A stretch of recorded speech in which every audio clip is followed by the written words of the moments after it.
সপ্তাহের শুরুতে আবার একটা নতুন উইকলি টেক নিউজ এপিসোড নিয়ে বরাবরের মতো আমি প্রিয়তোষ তোমাদের সামনে হাজির হয়ে গেছি। প্রথমেই বলি, সিচুয়েশনটা কিন্তু বড্ড খারাপ আসছে। এই যে আর্টিফিশিয়াল ইন্টেলিজেন্সের যুগ, বিভিন্ন রিসার্চ রিপোর্ট থেকে উঠে আসছে আগামী 5 বছর পরে যে সমস্ত ব্যাক এন্ড লেভেলে অফিস কাজগুলো হয় সেগুলোর জন্য কোনো রকম কর্মীই লাগবে না, সেগুলো একজনই কম্পিউটারে বসে বসে আর্টিফিশিয়াল ইন্টেলিজেন্সের মাধ্যমে করে দেবে।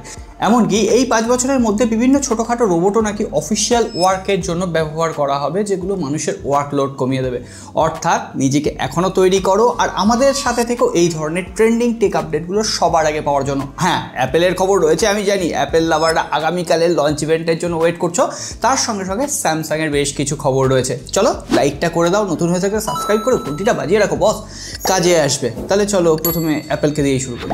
আইফোন 17 সিরিজের লঞ্চ ইভেন্টের আগেই বলে দিই, অ্যাপেল কিন্তু এই বছর আইফোন 17 প্লাস বলে কোনো রকম স্মার্টফোন লঞ্চ করছে না। এমনকি আইফোনের অ্যাফোর্ডেবল প্রাইস পয়েন্টে যে অ্যাপেলের সিরিজটা আইফোন 17e 16e তো লঞ্চ করেছিল, সুপার ফ্লপ হয়েছিল।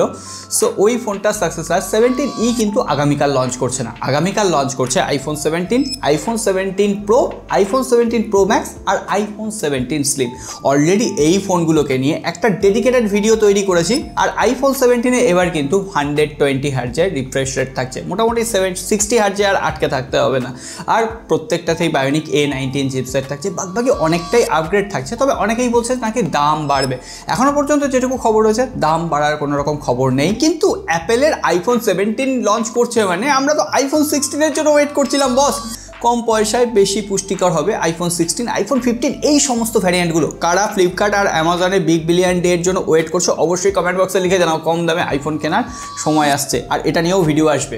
অ্যাপেলের খবরের পর যথারীতি স্যামসাংয়ের খবরে চলে আসতে হয়। স্যামসাংয়ের তরফ থেকে প্রথমেই খুশির খবরটা দিয়ে দিই। স্যামসাং গ্যালাক্সি AI যেটা আমরা ব্যবহার করি, শোনা যাচ্ছিল যে 2 বছর 2.5 বছর পর সেটা নাকি চার্জেবল হয়ে যাবে। কিন্তু স্যামসাং অফিসিয়ালি বলে দিয়েছে তারা এখন আর্টিফিশিয়াল ইন্টেলিজেন্সের উপর কাজ করছে আর সেটাকেই ফোকাস করে এগিয়ে যেতে চাইছে। এখন সেটাকে চার্জেবল করার কোনো রকম প্ল্যানই তাদের নেই। অর্থাৎ স্যামসাং গ্যালাক্সি ইউজাররা ফ্রিতেই এখন তাদের AI ইউজ করতে পারবে। তার থেকেও বড় কথা, স্যামসাং চুপি সারে স্যামসাং গ্যালাক্সি S24 এর কোয়ালকম ভ্যারিয়েন্ট ইন্ডিয়াতে লঞ্চ করে দিয়েছে। আর তার থেকেও বড় কথা, এটা 23শে সেপ্টেম্বর ফ্লিপকার্টের বিগ বিলিয়ন ডেতে 40,000 রুপির নিচে পাওয়া যাবে। অর্থাৎ S24 যে ফোনটা আমরা এক্সিনোসে পেয়েছিলাম, অ্যামোলেড ডিসপ্লে, কম্প্যাক্ট ডিজাইনের স্মার্টফোন, ক্যামেরা লেভেল এখনও সুপারব রয়েছে, সেই স্মার্টফোনটাই এতদিন আমাদের অভিযোগ ছিল এক্সিনোসের চিপসেট। অনেকেই ফোনটা কিন্তু স্কিপ করেছিল কারণ মাথা গরম হয়ে যেত।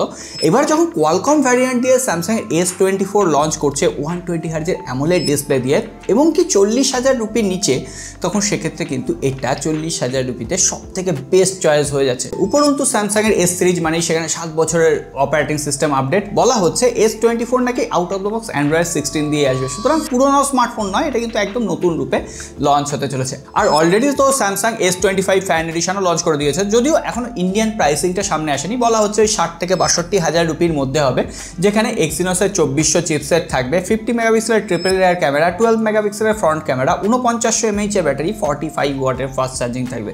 সো ওভারঅল দেখো তোমরা কোনটা চুজ করবে, তোমাদের ব্যাপার। পাশাপাশি সব থেকে এক্সক্লুসিভ খবর, এই ধরনের বাংলায় এক্সক্লুসিভ লিক আর কেউ দিতে পারবে না। স্যামসাংয়ের S26 এর একদম ফার্স্ট লুক রিভিল হয়ে গেছে।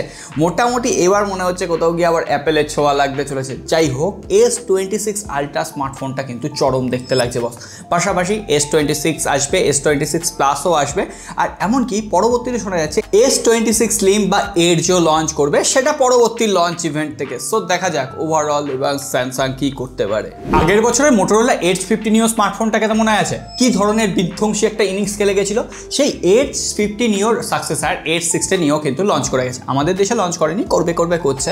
মিডিয়াটেকের Dimensity 7400 চিপসেট রয়েছে। আর এই স্মার্টফোনটা কিন্তু কম্প্যাক্ট ডিজাইনের স্মার্টফোন। ধরে নেওয়া যাচ্ছে 6.3 ইঞ্চির একটা 1.5K সুপার অ্যামোলেড ডিসপ্লে হবে, মানে মোটরোলা যেটা POLED ডিসপ্লে দেয়। এর সঙ্গে সঙ্গে IP69, 68 এই সমস্ত রেটিং থাকছে। পাশাপাশি এখানে 5000 mAh এর ব্যাটারি আর সাথে সাথে এখানে 80 বা 90 ওয়াটের টার্বো চার্জের সাপোর্ট থাকছে। সো ওভারঅল একটা কম্প্যাক্ট ডিজাইনের ফোন, এমনকি টেলিফটো সেন্সারও থাকছে। আসল কথাই বলতে ভুলে গেলাম, 20,000 রুপির নিচে। সো ওভারঅল এটাও কিন্তু একটা ভালো অপশন। আরে ভিভো কি করছে বস, ভিভো X300 সিরিজ নিয়ে অলরেডি জল্পনা শুরু হয়ে গেছে। আজকে X300 প্রো ফোনটার ডিসপ্লের ছবি সামনে এসছে আর সেটা বেজেলার চিন দেখলে তোমরা চমকে যাবে। আইফোন 16 প্রো ম্যাক্সের থেকে বেজেলার চিন কম, সুতরাং বুঝতে পারছো এই ডিসপ্লেটা। তবে হ্যাঁ, এখানে দেখে মনে হচ্ছে এটা একটা ফ্ল্যাট ডিসপ্লে হবে আর সেটা কিন্তু যথেষ্ট জবরদস্ত দেখতে লাগছে। আর তার সঙ্গে সঙ্গে ভিভো V60e নামে একটা স্মার্টফোন লঞ্চ করবে ওই 30,000 রুপির আশেপাশে। তবে ভিভো V50e-তে ক্যামেরা ভালো থাকলেও সেখানে টেলিফটো সেন্সার ছিল না। ভিভো V60e-তে শোনা যাচ্ছে টেলিফটো সেন্সার থাকবে। আর অলরেডি আমি ভিভো V60 T4 Pro এগুলো টেস্টিং করছি, রিভিউ আসবে, একটু ওয়েট করে যাও কারণ টেস্টিং করতেও একটু টাইম লাগছে।